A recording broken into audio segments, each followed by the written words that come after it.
अस्सलाम वालेकुम व्यूअर्स, मैं हूं आपका अपना एस्ट्रोलॉजर मोहम्मद सत्तार बाकर। बुर्ज हौत स्पाइसेस के लिए 28 अप्रैल था 5 मई का ये हफ्ता। आमतौर पर यह हफ्ता बुर्ज हौत अफराद के लिए मजमूई तौर पर एक पुरसकून और मतवाजन साबित होगा। आपकी एनर्जी कम हो सकती है और आप थोड़ा ज़्यादा खुद पर गौर करेंगे। ये हफ्ता अंदरूनी सुकून और ज़हनी सुकून की तलाश का होगा। मोहब्बत और तल्लुकात की बात करें तो ये हफ्ता आपके तल्लुकात में गहराई पैदा कर सकता है, ख़ास तौर पर अगर आप किसी खास शख्स के साथ बातचीत करते हैं। आपके तल्लुकात में ईमानदारी और कुर्बत बढ़ने का इम्कान है। इसके अलावा गैर वाज़ेह तल्लुकात को वाज़ेह करने का वक्त आ सकता है। काम और कैरियर की बात करें तो काम में कामयाब होने की राह में रुकावटें आ सकती हैं, मगर आप अपने काम के लिए वक्त निकालेंगे और मंसूबों को बेहतर बनाने की कोशिश भी करेंगे।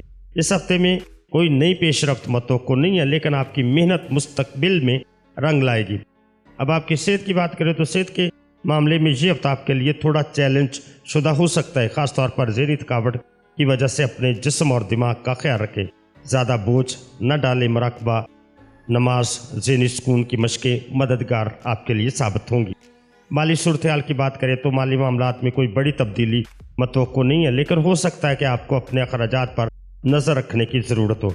किसी भी गैर ज़रूरी खर्च से बचें और माली मनसूबाबंदी पर तवज्जो दें। इस हफ्ते खुद को ज़्यादा टाइम दें, अपने जज्बात को समझें और अपने आसपास के लोगों के साथ अपनी बातचीत में शफाफियत रखें।